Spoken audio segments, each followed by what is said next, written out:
Bon, bonjour, je m'appelle Clara Mejia. Je suis docteur en architecture et enseignante à la Universitat Politécnica de Valencia. Avant tout, je voudrais remercier les membres du IDLAB et l'ENSAM de m'avoir invité à prendre part dans ce symposium. Et aussi, je vais les féliciter pour cette initiative qui nous offre la possibilité d'aborder un sujet de grande importance pour tous ceux qui, d'une façon ou d'une autre, sont impliqués dans l'architecture. En tant qu'enseignante architecte ou architecte enseignante, je me vois jour au jour confrontée à plusieurs questions en relation à la recherche en architecture. Néanmoins, une question de base sous-tend toutes les autres, celle-ci pourrait être: est-ce possible de faire de la recherche en architecture? De nombreux auteurs se sont penchés sur ce sujet et ont offert des perspectives diverses. Ils aboutissent tous néanmoins à la conclusion commune que la recherche en architecture est susceptible d'être considérée comme un territoire épistémologique de plein droit. Une fois énoncée la discussion de base, à continuation surgissent d'autres thèmes vers lesquels il me semble pertinent de se pencher. Je vais énoncer une série de questions. Et sur la diapositive, je me suis permis aussi d'écrire quelques réponses. Je ne vais pas lire les réponses, vu que simplement il s'agit de poser les questions pour qu'elles restent en l'air et que, s'il y a lieu, nous puissions en discuter plus tard. Les réponses, dans certains cas, sont des réponses plus ou moins contrastées. Dans d'autres cas, je réponds aux questions avec d'autres interrogations qui donc laissent les points ouverts. Ces questions donc seraient: pourquoi faire de la recherche en architecture? À quoi sert cette recherche? Quels sont ses objectifs? Par quelle voie peut-elle se mener à bout? Quels sont les agents qui interviennent? Envers qui elle se dirige? Comment est-ce qu'on évalue sa qualité? Quelles sont les conditions qui font qu'un travail d'architecture soit susceptible d'être considéré comme une recherche?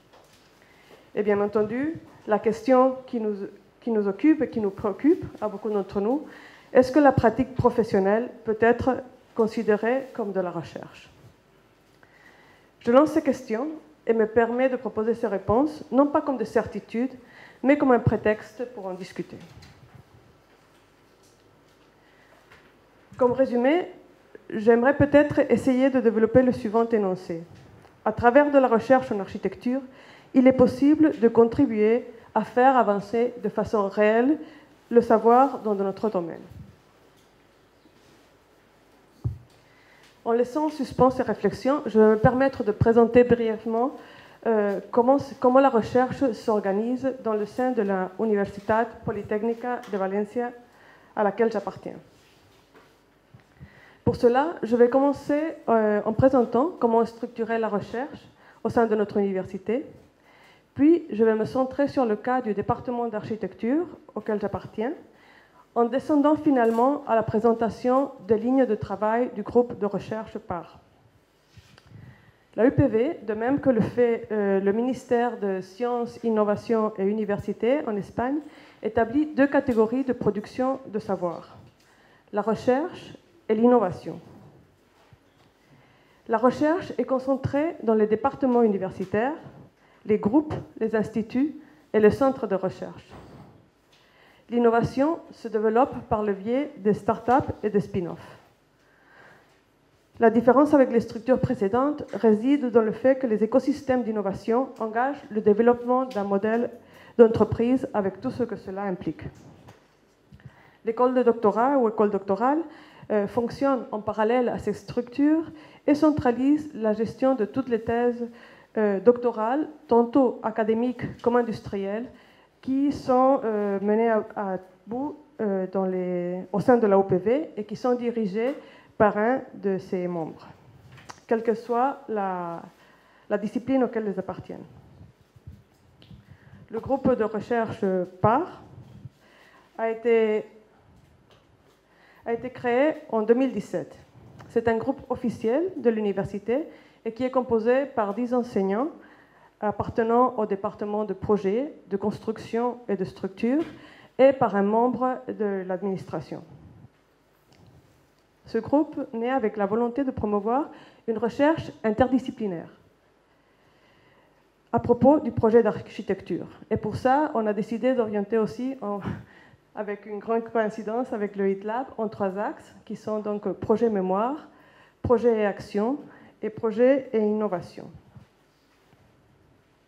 À travers ces 3 lignes interdépendantes et complémentaires, le groupe a l'intention de mener à terme une recherche tantôt de type académique comme appliquée, et de promouvoir le transfert du savoir et l'innovation en relation au projet d'architecture. Projet mémoire, qui est donc la première ligne, part de la base que le projet s'alimente d'imagination et de mémoire, et que c'est à partir de ces deux concepts, que se forment les bases de la création artistique.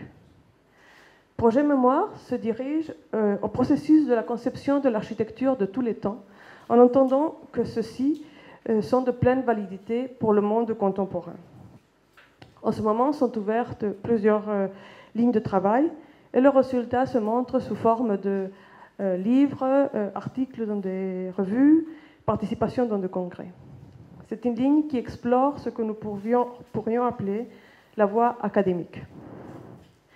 Projet action vise la condition du projet comme moyen d'action sur le milieu physique, social et culturel. Projet action s'implique dans des processus artistiques et éducatifs qui contribuent au progrès social et à promouvoir des entourages durables, sûrs et inclusifs. En ce moment, cette ligne se concrète sur l'intervention physique dans certains milieux, en particulier dans des espaces en relation avec l'éducation, le travail sur la relation entre architecture et enfance, la réflexion autour du sujet de la formation de l'architecte, l'organisation de congrès, workshops, séminaires et la préparation de publications de diffusion. Cette voie pourrait s'inscrire dans ce qu'en Espagne on appelle transfert. C'est un mot un peu bizarre, mais je ne sais pas si vous l'employez. Mais... En dernier instant, projet à innovation s'oriente vers l'innovation à partir des matériaux de notre temps. Projet innovation promet une recherche sur la question technique, sur les processus de production et les qualités du bâti. À travers d'une chaire d'entreprise en relation à la céramique, il y a plusieurs projets en marche qui vont depuis la création de pièces nouvelles et l'expérimentation sur le matériel jusqu'à la diffusion du même. Aussi est ouvert un champ sur la définition structurelle et création d'espace et un autre sur l'architecture vernaculaire. Vu qu'il s'agit d'un groupe de création relativement récente, les projets en cours sont encore la somme de projets individuels. Notre objectif futur est de pouvoir proposer en tant que groupe de recherche des objectifs communs et suffisamment solvables et capables d'obtenir un financement externe. Revenons sur l'Université Polytechnica de Valencia et la recherche en architecture. Nous pouvons affirmer que celle-ci s'organise dans 11 départements universitaires, qui sont ceux qui interviennent dans les études d'architecture. Le département d'architecture possède 2 groupes officiels de recherche et sa recherche se développe dans un seul institut de recherche. Celle-ci est absente néanmoins des centres de recherche et dans le champ de l'innovation, aucune spin-off en relation avec l'architecture n'a été développée. Et parmi les cas de succès des startups ne figure qu'un seul projet. Actuellement, dans le programme de doctorat académique en architecture, bâtiment, urbanisme et paysage, il y a 153 élèves inscrits. Et dans le doctorat industriel, nous n'avons aucun étudiant.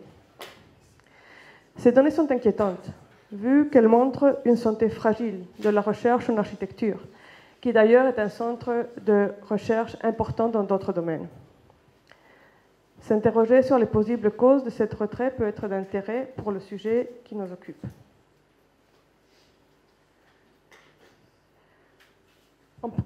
En premier temps, je voudrais parler des mécanismes de contrôle de la qualité de la recherche qui sont employés. Fondamentalement, nous avons 2 types d'indicateurs. Il y a un indicateur interne de l'université qui s'appelle le VIPE et un indicateur externe qui est assuré par une commission nationale qui s'appelle les Sexenius, qui a en même temps, est divisée en deux branches. Une branche qui est en relation avec la recherche, qu'on pourrait appeler pure, et une autre branche qui est en voie d'expérimentation, vu qu'elle a été mise en place cette année, qui tend à évaluer la transférence. En ce qui concerne les voies d'évaluation de la recherche, nous pouvons dire que tantôt l'indice interne comme l'indice externe, enfin l'indice national, évaluent les mêmes paramètres. C'est-à-dire, ils évaluent la publication dans des revues indexées, la publication de livres et chapitres de livres de recherche, la participation dans des comités d'édition, le développement artistique, mais en entendant par développement artistique le commissariat d'exposition, les brevets, copyright et développement technologique. Donc, en voyant ces points, nous voyons que le projet tel quel est un grand absent. Néanmoins, dans l'indice national, il y a un point qui s'appelle projet d'architecture singulier, donc qui pourrait tenir en compte de notre production architecturale. Néanmoins, ne sont considérés dans ce cas que des projets qui auront eu des prix équivalents à un prix national d'architecture, ce qui est très rare, ou qui soient publiés dans des revues de haute diffusion, telles par exemple le Croquis ou AV en Espagne.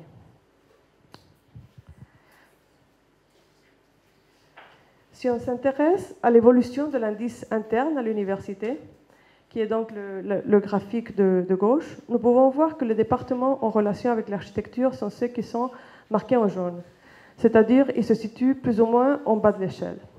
Seul le département d'organisation d'entreprise, qui est celui qui est un peu mieux placé. Si nous regardons aussi quel est le type de recherche qui est mené à bout dans l'université, nous pouvons voir qu'un 26% est en relation avec des projets de recherche. Les projets de recherche sont inscrits dans ce cadre des projets de recherche financés. Et un 46% d'articles dans des revues indexées. En revenant sur le département d'architecture, nous voyons que l'indice en nombre est bas. Mais aussi, en regardant le schéma qui montre le type de production, c'est aussi assez intéressant. Enfin, nous voyons que le type de production est beaucoup plus divers que la production que se réalise au sein de l'université. Nous voyons que la proportion qui équivaut à des projets de recherche financés passe donc du 30% au 6%, que le pourcentage d'articles de recherche se trouve au 12%, et que le créneau qui a le pourcentage le plus élevé se trouve dans les productions artistiques, que, comme je vous ai dit auparavant, il s'agit de la préparation d'expositions. Donc, en comparant avec la structure de recherche qui a le VIPE, c'est-à-dire l'indice le plus élevé de notre université, nous pouvons voir que l'indice en soi de cet institut de moteur est 28 fois plus élevé que le nôtre. Aussi, en voyant le schéma du type de production, nous voyons que la partie correspondance au projet de recherche se situe dans le 35%, 41% d'articles, et le reste, bon, c'est des apartats divers, mais qui sont quand même moins importants. Le déséquilibre est inquiétant. Donc, si on s'intéresse à quelle est la façon d'accéder à ces projets de recherche en Espagne, parce que c'est vraiment ce qui permet de développer une recherche dans de bonnes conditions. Nous pouvons voir que la voie la plus solide, c'est à travers le plan étatal de recherche qui est développé par le ministère de Sciences, Recherche et Université. Ce plan est articulé en quatre branches, non, qui sont une première branche qui est emploi, c'est-à-dire c'est des bourses pour des contrats prédoctoraux, postdoctoraux et des aides à la mobilité.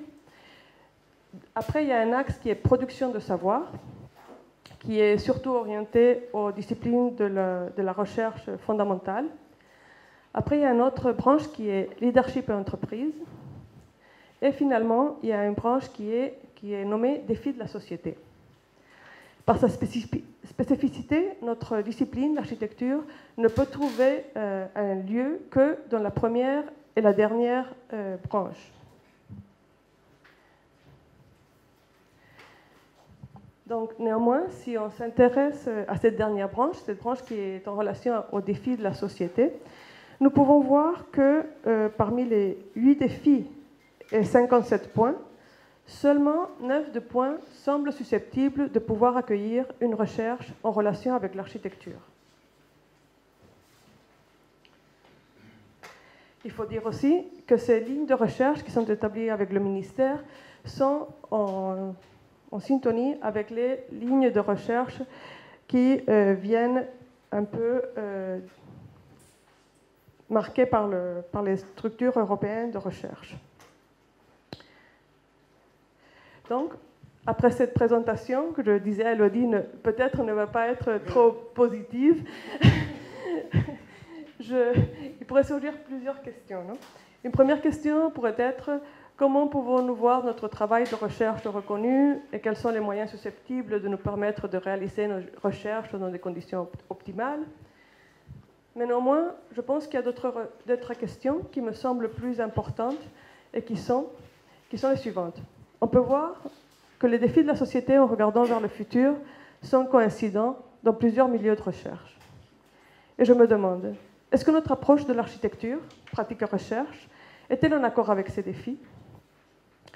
Est-ce que la culture du spectacle, qui imprègne de nos jours certains des paramètres de succès de l'architecture, et qu'un secteur de la société semble demander, peut coexister avec le besoin de promouvoir l'attitude responsable pour laquelle prônent les entités de recherche au nom de la société?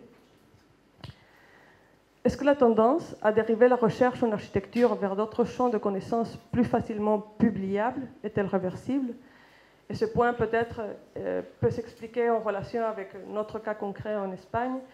Comme vous avez vu, l'évaluation de la recherche se fait surtout par la publication d'articles dans des revues indexées. Les revues indexées dans notre champ, du moins en Espagne, n'existent pas. Est-ce possible que l'importance de l'architecture soit suffisamment prise en considération par les entités qui définissent les paramètres de la recherche, qualité et orientation? Et sur ce point, je suis très contente d'avoir entendu les paroles de la représentante du ministère, parce que je vois qu'en France, vous êtes sur cette voie. Et j'espère que vous pourrez parler avec vos collègues espagnols. Et bon, ben, je le laisse là. Merci. Merci. Bonjour à tous. Je suis Eneko Branga. Je viens de Saint-Sébastien, l'Université du Pays Basque. Et d'abord, remercier l'ENSAM et l'EIDLab, surtout Alain, et Elodie, Jacques et Laurent, comme toujours. On est depuis un moment et on travaille ensemble et c'est toujours un plaisir de venir ici. Et cette fois, ce n'est pas avec les études, c'est plutôt avec la recherche, et chose qui est très, très intéressante. Bon, d'abord, je dois dire que quand ils m'ont appelé, ils ont appelé pour venir ici. Et bon, je ne suis pas un spécialiste dans les statistiques de la recherche et tout ça, et je me demandais, mais bon, qu'est-ce que je veux dire et tout ça. Et bon, je veux faire un peu mon parcours, parce que je suis chercheur, et alors je sais ce que je fais, et c'est le plus simple pour moi. Alors, oui, je dois dire aussi que ce n'était pas dans mon plan de faire de la recherche. Et j'ai commencé à être enseignant, et après, quand je suis rentré dans l'école, j'ai vu que c'était nécessaire de faire de la recherche si je voulais continuer à être enseignant. Après ça, bon, j'ai vu que la recherche c'est très intéressant, personnellement, mais aussi pour l'enseignance, et je pense que c'est important. Et le chemin que je vais raconter maintenant, et je crois qu'il a l'intérêt, pas seulement parce que personnel, mais dans notre école, au moins, à Saint-Sébastien, et la plupart des chercheurs enseignants, ils ont fait un peu le même parcours. Et maintenant, nous avons à peu près de tous les enseignants de l'école un 50% doctorat, mais qui l'ont fait dans la dernière 10 années. Ces parcours. Et c'est un peu le même. Et un peu et sur les sujets de la recherche, l'enseignance et aussi la pratique. Je vais donner quelques pistes de ce qui arrive maintenant à Saint-Sébastien. Bon, et j'ai commencé mes études à Saint-Sébastien, après j'ai allé à Barcelone, j'ai fini là mes études d'architecture l'an 2000, et après j'ai commencé dans une agence à travailler pendant 12 ans, et c'est en 2008 que j'ai voulu un peu amplier mes enjeux professionnels, et je me présenté à une place à l'université. J'ai réussi. Et c'est depuis ce moment que je me suis rendu compte que c'était nécessaire pas seulement être enseignant, mais aussi de faire de la recherche. Ça. Alors, ce que je fais, un an après avoir entré à l'université, j'ai commencé un master. Mais ce master était professionnel. Je suis rentré dans un mauvais moment, on peut dire, parce que c'était le changement de plan et les études conduisant au doctorat, ils étaient disparus et il devait commencer des autres études. Alors j'ai fait dans des années un master professionnel, mais qui était prévu et qui pouvait se convertir dans un master officiel qui mène au doctorat. Alors, de la troisième année, j'ai fait ces masters officiels, toujours en efficience énergétique et construction durable. Et après, j'ai fait ma thèse. Le travail de fin de master, c'était sur les mêmes sujets. C'était dans les quartiers de Gros, de Saint-Sébastien. Et ma inquiétude et mon point d'intérêt, c'était qu'est-ce qu'allait devenir la nécessité de l'efficience énergétique, mais dans les patrimoines. Et Saint-Sébastien, je ne sais pas si vous connaissez, c'est une ville au centre, un peu comme Montpellier, beaucoup de villes partout l'Europe, qui a d'intérêt dans son architecture patrimoniale, mais il y a un besoin quand même d'obtenir des meilleurs résultats de l'efficience énergétique.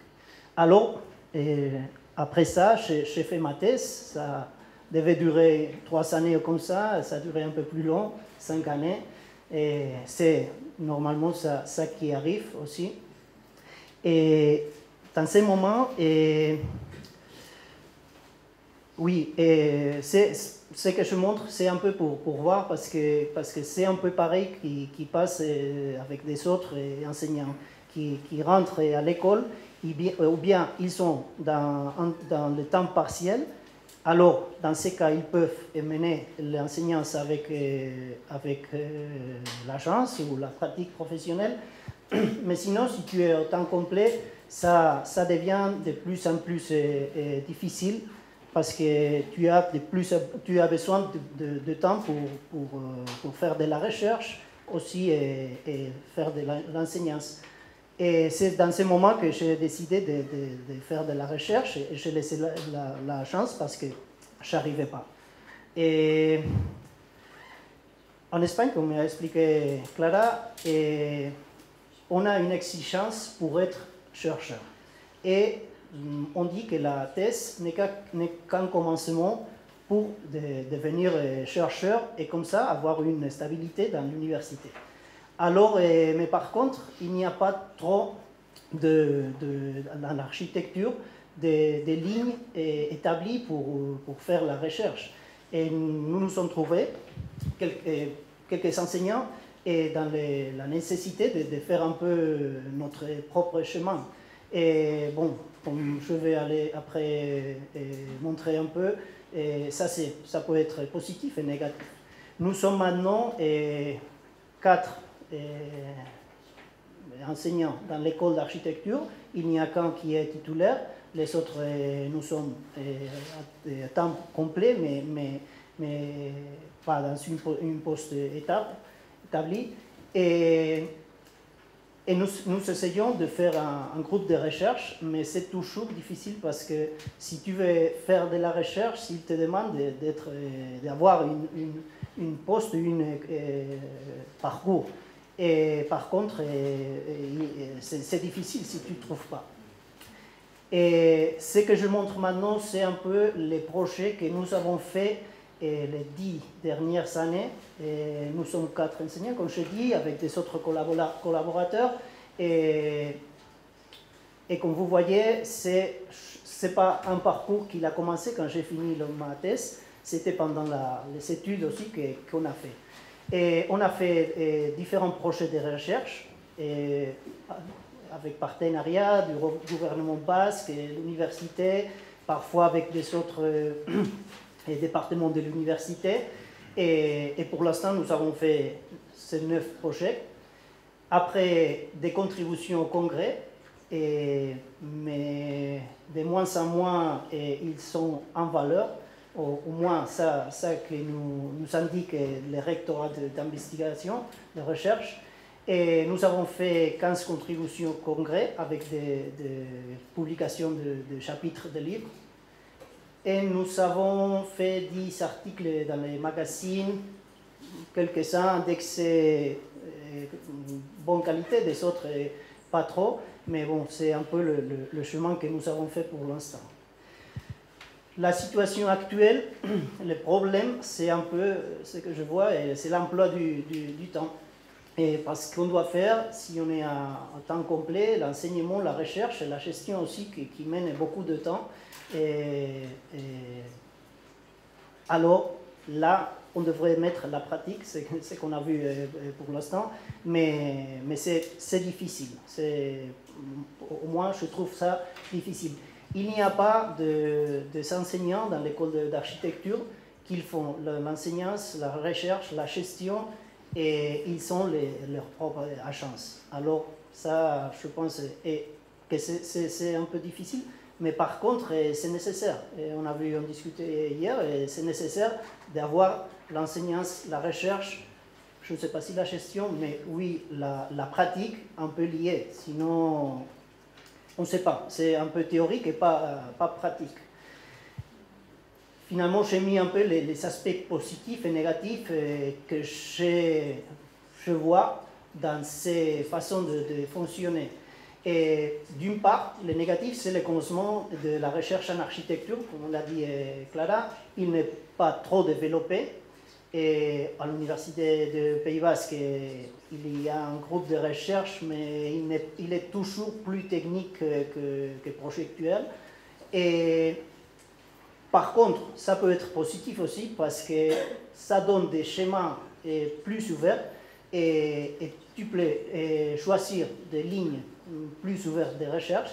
S'il est très, très fait, elle est plus contrainte.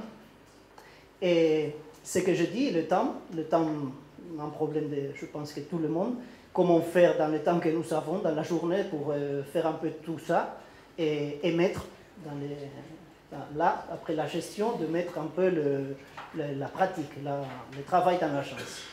Et ça donne des qualités et dans les cours ordinaires, c'est positif pour les étudiants, mais par contre, dans les temps, c'est vrai, et ça on discutait avec l'agence d'accréditation du grade à Saint-Sébastien qui sont venus, et tu dois dédier tes meilleures heures de la journée à le plus important. Et maintenant, ce qui est le plus important, ce qu'il demande, c'est de faire de la recherche. Alors, à quel point, dans les cours ordinaires, tu mènes dans le deuxième niveau.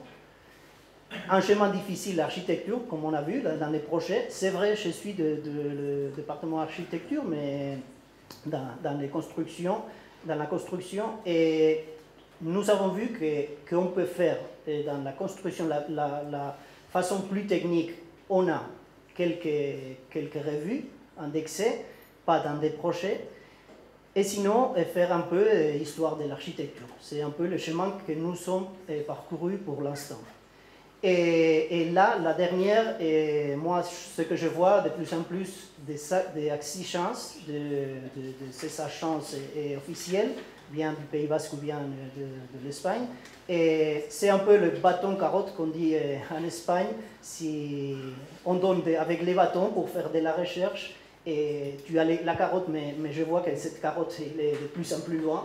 Et parfois, on ne la voit pas et c'est un problème.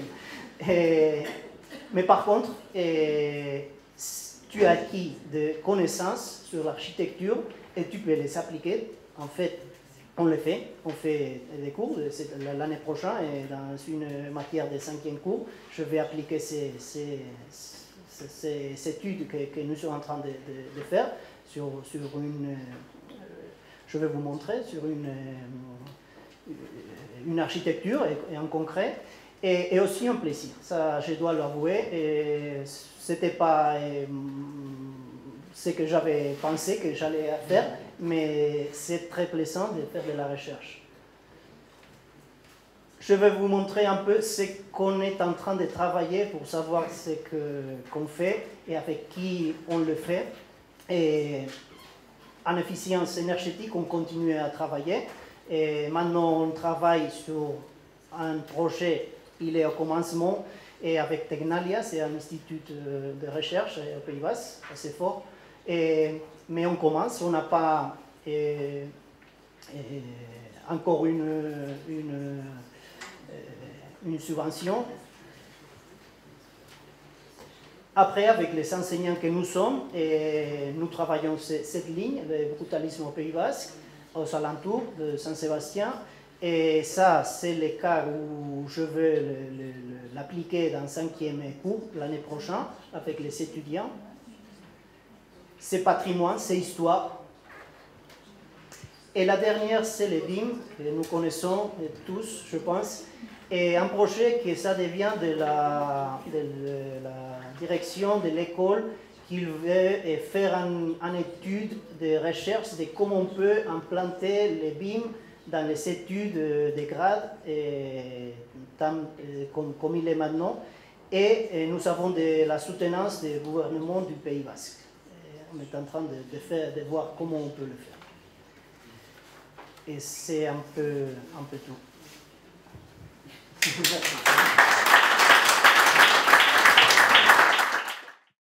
Rencontre. Alors cet après-midi, on aura des interventions un petit peu plus positives, en tous les cas, comme le disait Clara, qui nous amènent, mais je pense que c'est important aussi de voir que certaines difficultés qu'on croit être que les nôtres sont partagées, et on le sent bien, même un peu plus lourdement, en tous les cas, de manière transfrontalière et sur l'Espagne.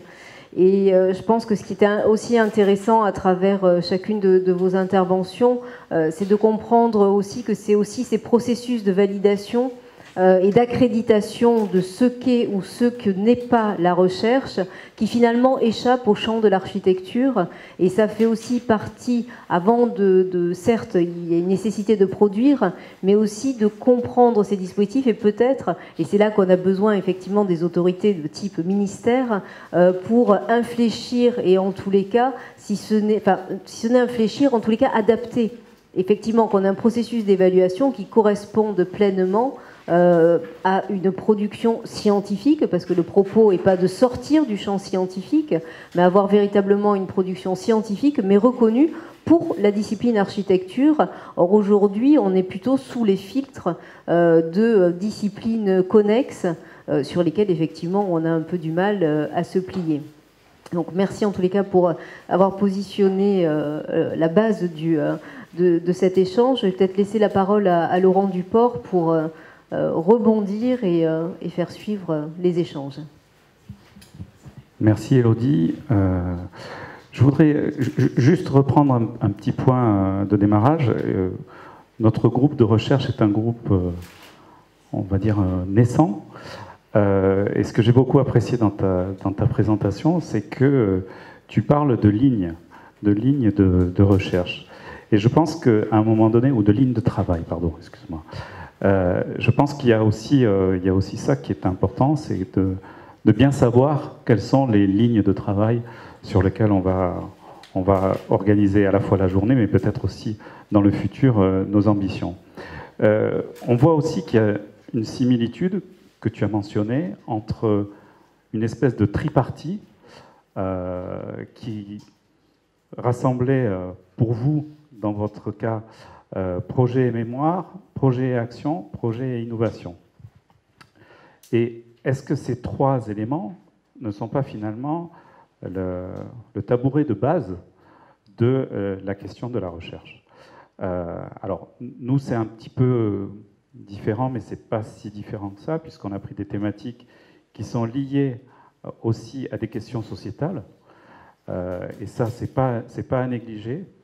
Et là où je voudrais qu'on essaye peut-être de discuter ensemble, c'est sur la question de la transdisciplinarité, puisqu'Elodie mentionnait qu'effectivement la recherche en architecture se positionnait, mais parmi d'autres recherches dans d'autres disciplines, et quelle pourrait être finalement notre spécificité, notre autonomie autour, alors le mot va revenir pendant les 2 jours, autour de la question du projet.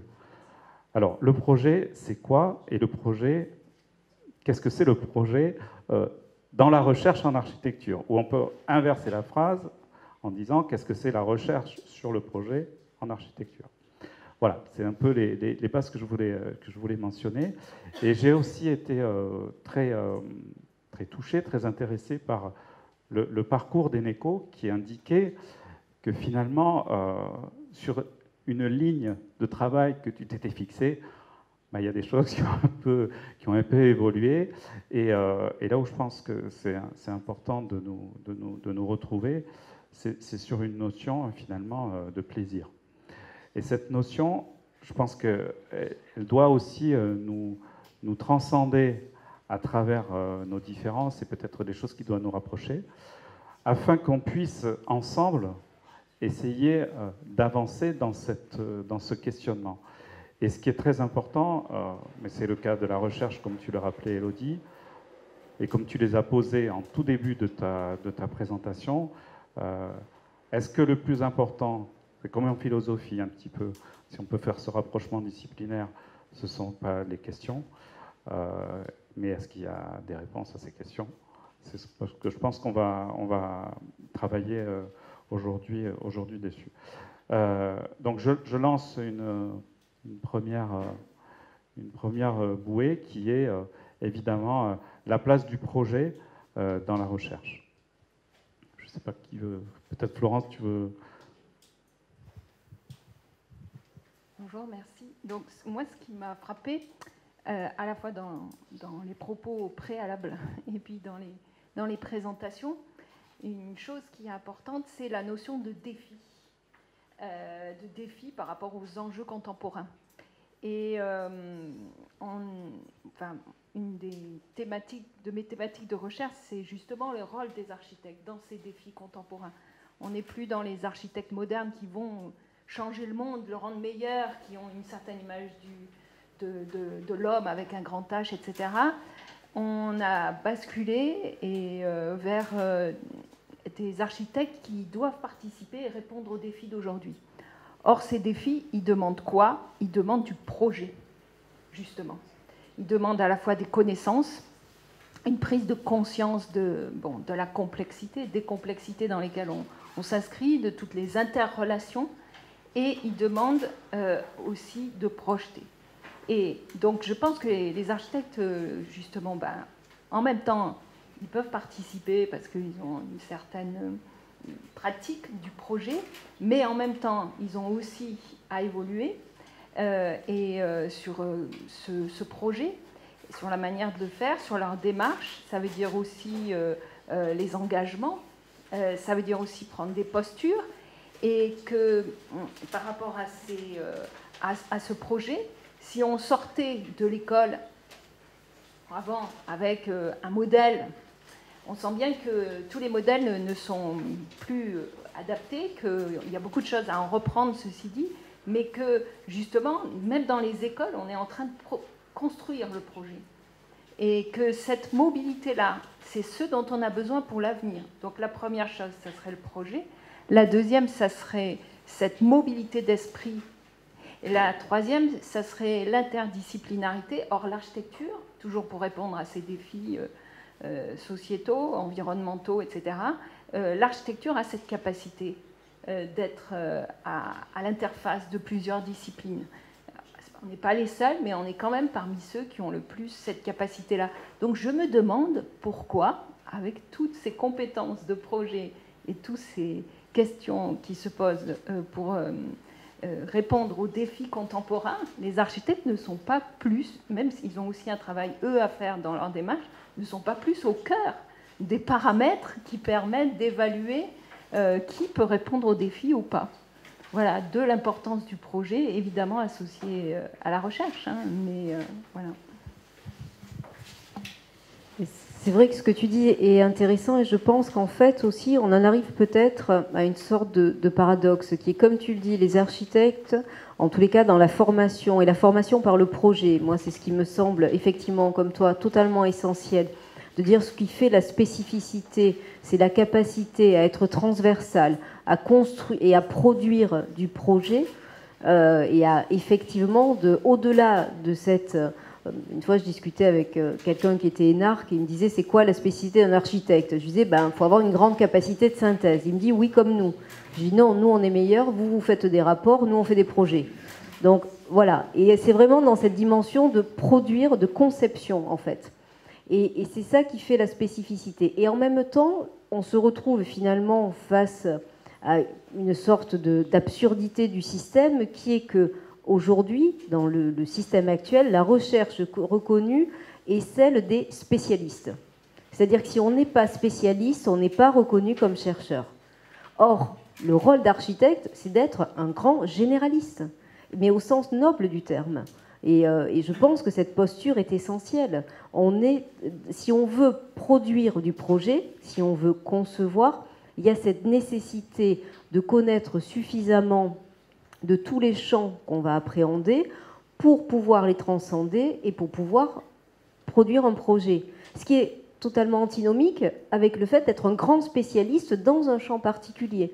Et je pense qu'on pâtit un peu de cette dimension-là, que naturellement le projet est transdisciplinaire et la production du projet est transversale, et la volonté en fait d'aller chercher des spécialistes qui répondraient à une recherche académique.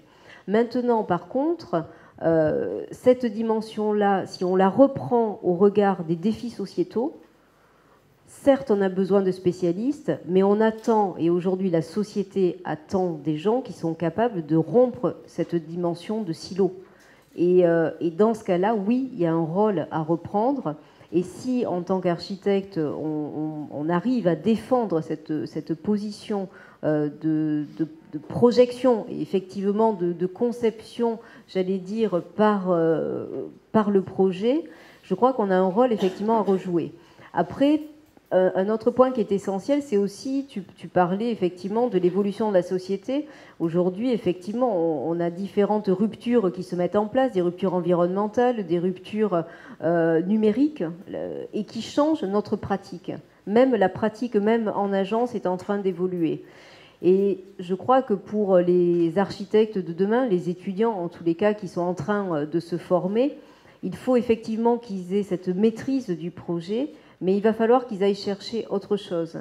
Autre chose parce que simplement, on n'attend plus des architectes dans la société qui répondent juste à un programme pour faire un bâtiment. On attend d'eux qu'ils aient effectivement un apport sociétal, une réflexion sociétale, et d'autant plus avec l'ère du numérique où finalement, produire juste un bâtiment, il y a plein de logiciels qui vont être capables de le faire à notre place. Donc, si on ne sait faire que ça, on va aller compter les billes ailleurs. Hein. Donc, et en ce sens-là, l'investigation dans le champ de la recherche, même pour être un praticien à l'avenir, va être important. Mais pas, il me semble, en tous les cas, il ne faut pas qu'on tombe dans le fait de devenir des hyper spécialistes d'un champ connexe à l'architecture. Dans la présentation que je fais, à un moment donné, quand je me demandais si la pratique en architecture peut être considérée comme de la recherche, enfin, les images que j'avais choisies sont des images qui appartiennent à ma propre pratique professionnelle, donc, que j'ai développée avec une certaine intensité pendant plusieurs années, et qui n'est pas de la recherche. Non, non, oui, c'est vrai. Enfin, non, je ne dis pas ça avec de l'ironie.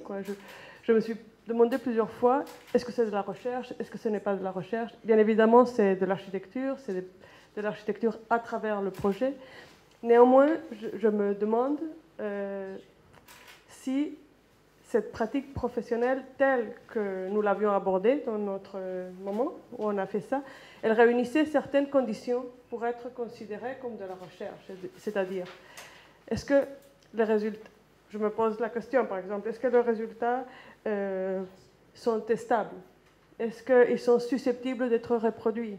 Est-ce qu'ils sont susceptibles d'être transmis? Oui, bon, transmis, oui, à travers les publications en architecture, mais nous savons que nos publications en architecture, je veux dire, elles montrent l'objet fini, mais elles n'incident pas sur la recherche, une possible recherche qui aurait pu être menée à bout dans le procès. Non? Donc, c'est comme toute notre pratique professionnelle, la diffusion, enfin, je pense dans mon cas et dans le cas de pratiquement tous les architectes, la diffusion est du résultat fini, de l'objet fini. Et je pense qu'en soi, un bâtiment fini n'est pas un objet de recherche. Donc, c'est aussi une question que je me suis posée plusieurs fois. Parce que, bon, bien évidemment,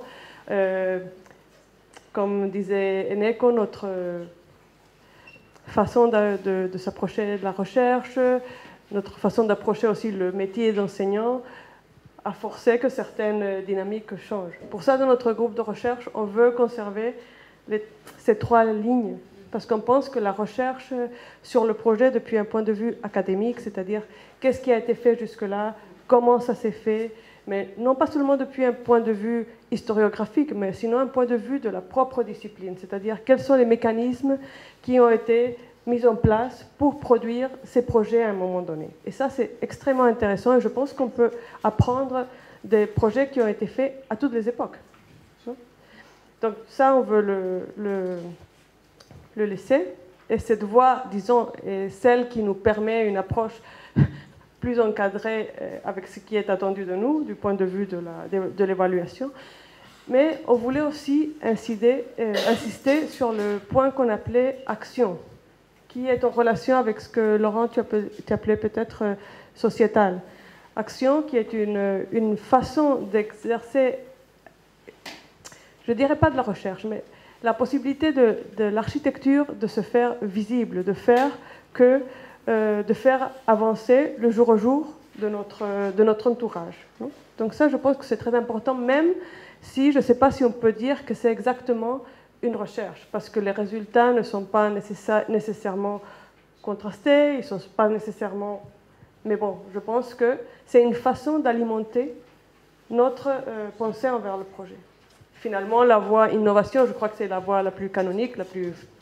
Je veux dire, non, c'est contrasté, enfin, c'est une recherche qui s'inscrit dans des domaines plus habituels.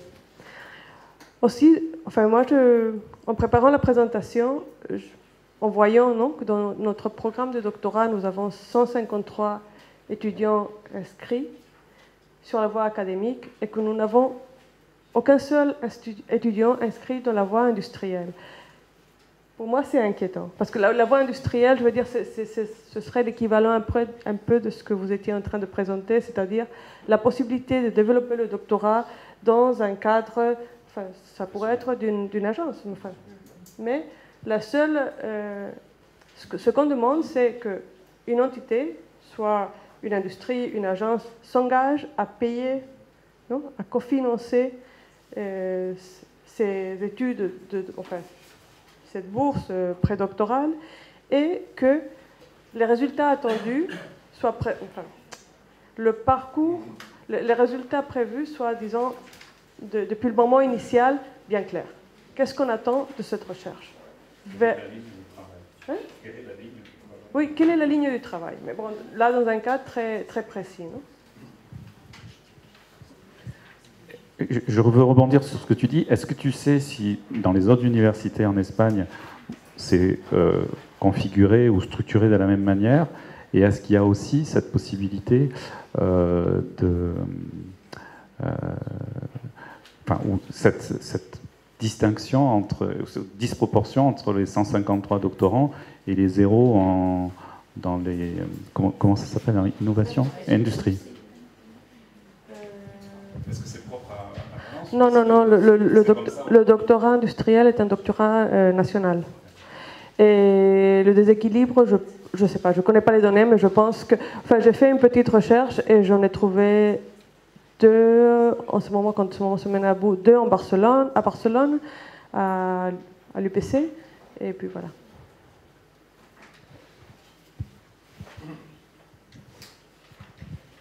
Mais c'est vrai, par rapport à ce que tu dis, nous, dans ces dispositifs, et je pense que c'est important que si les étudiants s'engagent dans cette voie-là, le dispositif CIFRE, à mon avis, alors pour expliquer aux personnes qui ne sont pas manuelles ou vous n'êtes pas...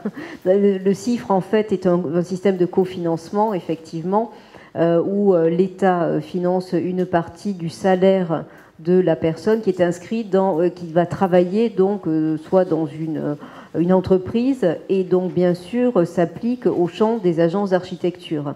Ce qui fait qu'un doctorant peut mener son doctorat en travaillant dans une agence d'architecture sur un temps donné, et l'agence d'architecture lui paye un salaire et l'État rembourse une partie du salaire. Donc on est vraiment dans un dispositif gagnant-gagnant. Et pour moi, ça reste vraiment la voie à initier pour les étudiants aujourd'hui, parce que ça permet aussi de ne pas se retrouver dans ce que tu évoquais. C'est-à-dire que si on veut s'engager dans la recherche, ça prend beaucoup de temps, et en fait, on se déconnecte complètement du champ de la pratique, parce que de toutes les façons, on n'a pas d'espace de travail dans ce champ-là. Or là, ce dispositif permet de rester connecté avec la pratique, aux agences d'apporter une plus-value en termes de positionnement de recherche et une valeur ajoutée à l'agence elle-même. Et effectivement, au doctorant, une fois qu'il a son doctorat, aussi d'avoir un champ professionnel. C'est-à-dire que la problématique, c'est qu'il ne faut pas que les docteurs soient juste des futurs chômeurs ou de futurs enseignants. Parce que ça aussi, c'est une voie qui peut être problématique. Cette déconnexion arrive aussi par ce champ-là. Et si les futurs docteurs sont également inscrits dans les agences d'architecture et qui peuvent enseigner et transmettre aussi cet élément-là, ça sera un champ, à mon avis, positif et constructif. C'est pour ça que de travailler sur ce triptyque enseignement, recherche et pratique et enseignement-recherche, et aussi cette dimension entreprise, quand on a travaillé sur le programme avec Manuel sur le KU, qui était un programme, donc Knowledge of Alliance for Advanced Urbanism, puisque c'est la thématique qui avait été posée, ça a permis aussi aux étudiants, puisque derrière on a des étudiants qui se sont engagés dans des doctorats, d'expérimenter ce triptyque en fait, de voir qu'est-ce qu'une entreprise peut apporter, et de voir aussi qu'est-ce que la recherche peut apporter à l'entreprise. Mais il faut des espaces d'expérimentation où chacun apprend à se connaître aussi. Et ces éléments-là, je crois que les écoles d'architecture sont un terrain favorable. Et dans les différents projets qui sont mis en place, vous évoquiez dans votre présentation le fait que les écoles doivent plus répondre avec le réel. Je crois qu'il y a beaucoup aujourd'hui d'expérimentations qui sont faites, en tous les cas à Montpellier, et Florence, peut-être tu pourras en parler aussi de ce que tu fais à Marseille, à Montpellier, où dans le cadre des studios eux-mêmes, il y a des conventions partenariales qui sont passées avec des collectivités, avec des entreprises. On a travaillé, pour ma part, avec le département de l'Hérault sur la question des bureaux du futur. Et des étudiants de 3e année se sont emparés de ce sujet-là.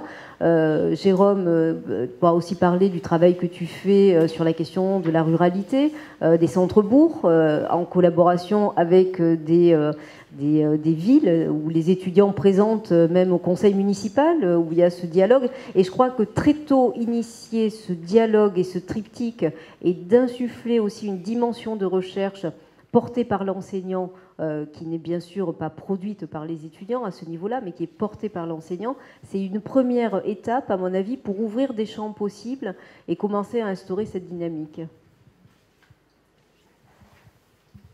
Et ça serait parfait. Parce que maintenant, ce qui arrive, et moi, je pense qu'à Valence, ça peut être un peu le même, et moi, j'ai passé au moins une période à une agence à voir. Mais maintenant, les étudiants qui finissent, ils veulent faire un chemin, un parcours à la recherche. Normalement, ils obtiennent une bourse. Que si je ne me trompe pas, ils ne peuvent pas travailler s'ils ont ces bourses. Alors, c'est le mène à faire la recherche et pas plus. Et cette recherche est très instable et ça ne peut pas devenir un parcours professionnel, une profession, parce que tu dépends de si les projets ils sortent ou pas. Alors, ce qui devient ces chercheurs, c'est enseignants s'ils arrivent. Il y a des cas qu'ils peuvent aller dans une entreprise de recherche, innovation. Il y a des cas, mais c'est seulement ces deux chemins. Rien à voir avec la pratique dans une agence. Alors, ce que tu indiques, ça serait très bien pour avoir, je ne sais pas, un peu des différentes sorties pour continuer la profession. Bien une agence dans la recherche, dans l'enseignance, mais ce n'est pas le cas pour le moment chez nous. Pour rebondir sur ce que tu disais sur les territoires, parce qu'on parlait des agences par rapport aux contrats chiffres, etc. Mais il me semble qu'il y a d'autres acteurs qui sont les territoires à tous les niveaux. Et il y a des territoires qui sont particulièrement démunis en termes d'ingénierie territoriale. Et ces territoires-là, il y a une attente, il y a des possibilités. Là, il y a un vrai territoire d'exploration aussi pour les architectes. C'est-à-dire que c'est un peu dans les deux sens. Bon, ça, moi, je peux en témoigner donc avec les ateliers de master où on va dans des territoires ruraux et des petites communes. Et quand on y va donc en immersion avec les étudiants, on invite avec nous justement des chercheurs. Donc les chercheurs viennent avec nous sur le territoire, ils le découvrent. Et donc à la fois ils donnent une conférence aux habitants, donc ça donne des rencontres assez improbables avec le petit maire de la commune, avec un chercheur qui n'a pas du tout l'habitude d'intervenir dans ces situations-là, avec des échanges et des habitants, des questions plutôt inattendues mais souvent pertinentes et intéressantes. Et l'objectif n'est pas de dire qu'on apporte, nous, mais d'élargir leur regard, et puis nous aussi de nous nourrir, ce qui amène finalement à créer une médiation sur le territoire, sur les connaissances sur le territoire. Et les étudiants en architecture se retrouvent dans un rôle, puisque c'est le rôle des architectes qui m'intéressent, mais aussi des étudiants en architecture, se retrouvent dans le rôle de médiateur, de tisser les liens, de révéler, parce qu'ils écoutent d'abord, donc ils développent leur capacité d'écoute, ils apprennent aussi à être écoutés, à transmettre, et donc chacun élargit son champ de vision. Et donc je dis, on n'est pas l'architecte qui vient et qui dit voilà ce qu'il faut faire sur votre commune, ou voilà. Mais par contre, tiens, peut-être vous pourriez faire attention à tel endroit, tel bâtiment, telle partie oubliée, etc. Et eux aussi, ils apprennent dans les deux sens. En tout cas, ce qui est intéressant, c'est que les experts, comme ils les appellent, parce que souvent, en fait, quand on est un chercheur, on est un expert, donc c'est pour ça, c'est la difficulté par rapport aux architectes. Donc, eux aussi participent, donc il y a cet échange, et on échange en marchant dans la commune, c'est-à-dire qu'en marchant sur les territoires. Et je crois aussi à cette dimension-là de la recherche, pas obligatoirement enfermée, mais aussi en déplacement. Et finalement, cette rencontre entre les habitants, les acteurs, les maires, les élus, tous les acteurs du territoire, les étudiants et les enseignants, ben là on est vraiment au cœur de... Ça ouvre des envies, des désirs de se dire tiens, on n'imaginait pas ça, tiens, on ne le pensait pas. Et je reviens à cette notion de projection, parce que se projeter, c'est pas que faire du projet, hein, c'est aussi se jeter en avant, c'est aller dans l'avenir, c'est tisser. C'est ça aussi le rôle du médiateur, c'est d'ouvrir les horizons, mais aussi de tisser en fait des possibles. Et après, il y a des envies d'aller plus loin. Nous, on a eu beaucoup d'expériences où on est arrivé, ils se disaient qu'est-ce qu'ils viennent faire là, etc. Et puis finalement, ils nous ont écoutés, ils nous ont appris des choses, on a pu échanger. Et là, le projet de territoire, il peut se constituer aussi. Et finalement, le projet de territoire, il rassemble les étudiants, les architectes, les chercheurs, mais de différentes disciplines. Et tout ça est quand même ce dont on a besoin pour répondre à nos défis. Donc, je pense que la question de la recherche et du projet, elle ne se pose pas, elle est une évidence et elle est une nécessité. C'est juste quels moyens on se donne pour y arriver. Et ils sont multiples, les moyens. Donc c'est peut-être ça le sujet de la recherche.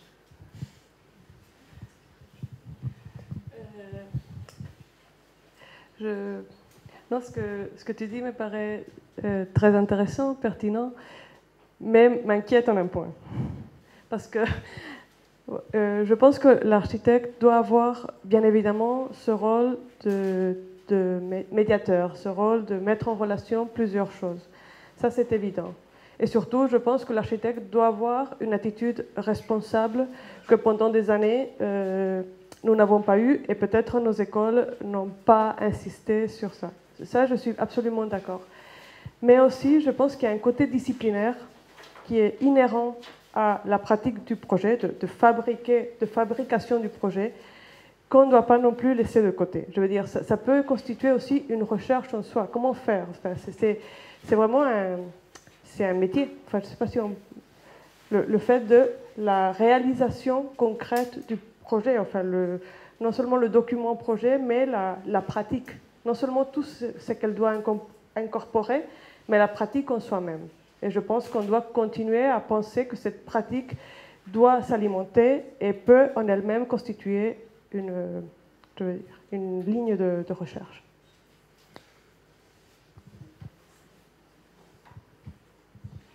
Peut-être que dans la salle, il y a aussi des questions.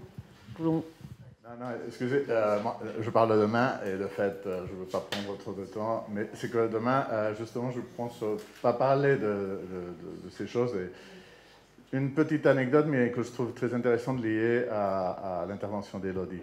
Moi, j'étais pendant 10 ans le vice-président d'un conseil de la Catalogne qui s'appelle le Conseil Advisor Council for the Sustainable Development. C'était un conseil pour le développement soutenable pour le gouvernement. Il y avait des physiciens, il y avait des écologues, il y avait des géologues, il y avait, vous pouvez imaginer, tous les scientifiques possibles, des gens experts en eau,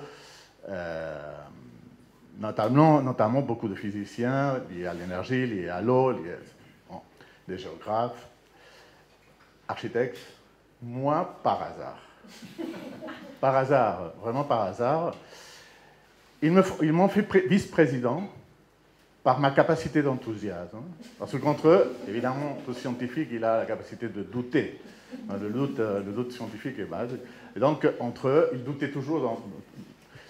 Mais ce que tu as expliqué, c'est très intéressant. Moi, je leur montrais des recherches qui, pour moi, étaient finalement des projections, non, des projections, non, pas des projets finis, mais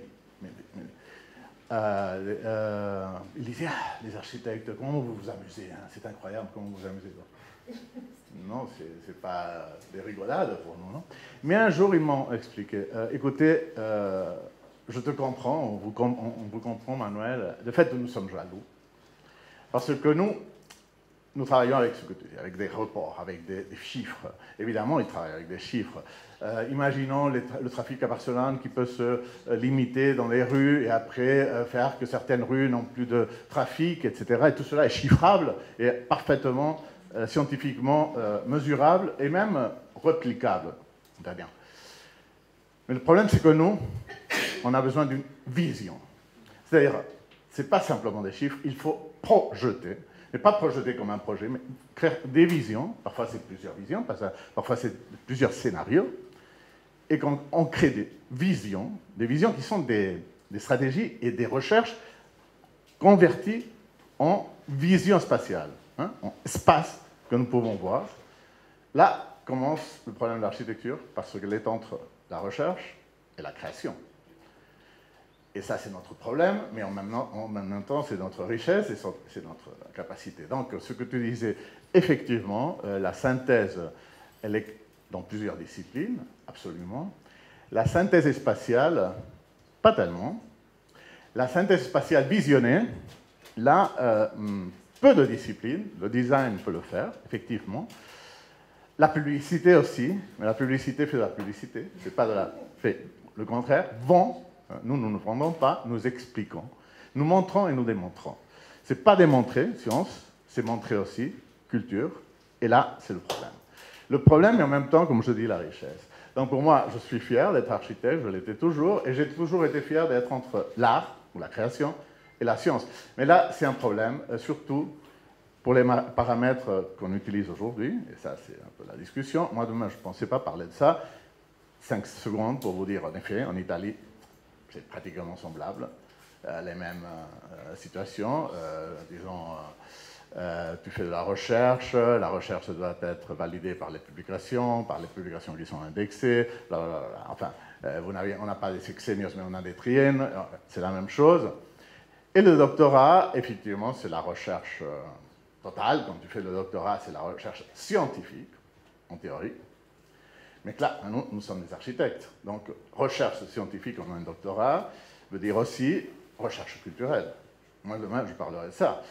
Et donc, c'est compliqué. Je ne veux pas m'élargir avec ça, simplement pour finir, parce que demain, je parlerai. C'est vrai qu'en Italie, par exemple, il faut avoir 6 bourses payées pour créer un cycle nouveau de doctorat, une nouvelle année de doctorat. Donc, tu as besoin de 6 bourses qui soient payées pour pouvoir mettre en place cette année le doctorat. Alors là, c'est compliqué. Effectivement, le ministère de Culture, finalement, ou le ministère de l'Éducation, paye 4, 5 bourses, parce que sinon, c'est vraiment difficile. Mais il faut trouver toujours la 5e, la 6e qu'il faut chercher. Comme on la cherche, effectivement, ou par l'administration publique, qui n'est pas le ministère, mais les territoires. Les territoires, pendant longtemps, avant la crise économique, étaient capables de créer des recherches payées par eux pour créer des prospections territoriales. Et sinon, les entreprises, ça serait idéal. Et de fait, donc, nous, ça serait au contraire. Une entreprise qui payerait pour avoir une bourse industrielle serait fantastique. Simplement, avec la crise économique, beaucoup d'entreprises ne peuvent pas payer 50 000, 60 000 euros en 3 ans pour avoir cette bourse. Donc le problème, c'est qu'à la fin, les gens qui entrent en doctorat en Italie font une opposition forte pour avoir très peu de places payées. Et celles qui ne sont pas payées sont très mal vues et en général pas très bien considérées. Pour nous, quand j'étais à Barcelone, on payait, nous payions pour faire le doctorat. Le problème, c'était pouvoir entrer parce qu'il y avait des numerus clausus, mais c'était nous qui payions. Là, c'est le contraire. Bon, chaque pays a sa logique. En France aussi, ça sera une autre logique. Mais finalement, le problème, c'est que l'évaluation de la recherche est une évaluation chaque fois plus scientifique, plus démonstrative. Et nous sommes toujours au milieu entre la science, la technologie, et la création, art. Et ça, sinon, c'est perdu. Alors, moi, je suis assez d'accord que probablement on a passé d'une époque, quand j'étudiais en France, avec Grégotti, Chemetov, Bouygues, le monde était, les écoles étaient positionnement culturel, et les professeurs étaient positionnement culturel, à une époque économique, et nous l'avons vu presque toute la fin du siècle XX, elle était économie, financement, management, et probablement le futur sera plus social, comme vous dites, espérons-le, que ce soit plus un autre genre de situation, interaction sociale, interaction avec l'environnement, une idée d'interaction complète. Mais tout cela est en train de changer, nous sommes dans une époque de transition, et donc il faut voir un peu, et pour ça, bon, demain je parlerai d'autre chose, mais je trouve intéressant de vous expliquer que c'est la même chose aussi en Italie. Très bien, merci. Mais peut-être on arrive un peu à la fin de cette table ronde, cette matinée. Juste, j'aimerais vous relater une espèce d'anecdote, mais qui est ancienne et qui est l'expérience qu'avait fait, que j'avais pu lire, un architecte, ingénieur, inventeur, qui est Buckminster Fuller. Et comme vous savez, il était hors des clous, puisque quand même il a été refusé 2 fois, sorti 2 fois de Harvard pour à la fin y enseigner, donc ce qui était plutôt une belle récompense. Et Buckminster Fuller, à l'époque où en fait les théories de Einstein n'étaient pas encore vérifiées, Einstein commençait à émerger et on s'interrogeait sur ce qu'il faisait, avait écrit un ouvrage ou un chapitre d'ouvrage qui s'appelait « Le monde selon Madame Murphy ». Et en fait, il prenait toutes les théories de Einstein et il regardait comment serait le monde si Einstein avait raison. Et donc, il écrit cet ouvrage, il le publie, et son éditeur lui dit « Mais tu as quand même eu l'aval de Einstein avant pour... Je dis « Oui, un bon architecte. » Il a appris à mentir très tôt. Il dit « Oui, il n'y a pas de souci, j'ai l'aval de Einstein, etc. » Il sort cet ouvrage, et un an plus tard, il était à New York, et son éditeur lui dit « Formidable, Einstein va faire une conférence, tu vas pouvoir le rencontrer. » Bien sûr, il n'avait jamais rien demandé à Einstein. Donc là, il commence un peu, a priori, à avoir un peu peur. Et on lui organise donc un rendez-vous. Il était dans une salle et donc il attendait un peu fébrilement Einstein, qui rentre dans la salle et il lui dit « C'est vous, monsieur Buckminster Fuller ?» On lui dit « Oui. » Il dit « Écoutez, je voudrais vous remercier parce que ce que vous avez fait, j'en suis personnellement incapable. Je n'ai pas la moindre idée de savoir à quoi vont servir mes inventions. » Et je crois qu'il est là le rôle de l'architecte. C'est en ce sens-là qu'il a véritablement été architecte, dans cette capacité de prendre et de transformer des choses dans le réel. Et pour moi, cette anecdote est assez impressionnante dans ce que doit être, et effectivement, la recherche en architecture doit être aussi dans cette captation de spécialistes, de spécificité, et dans la capacité de le réinjecter dans le réel.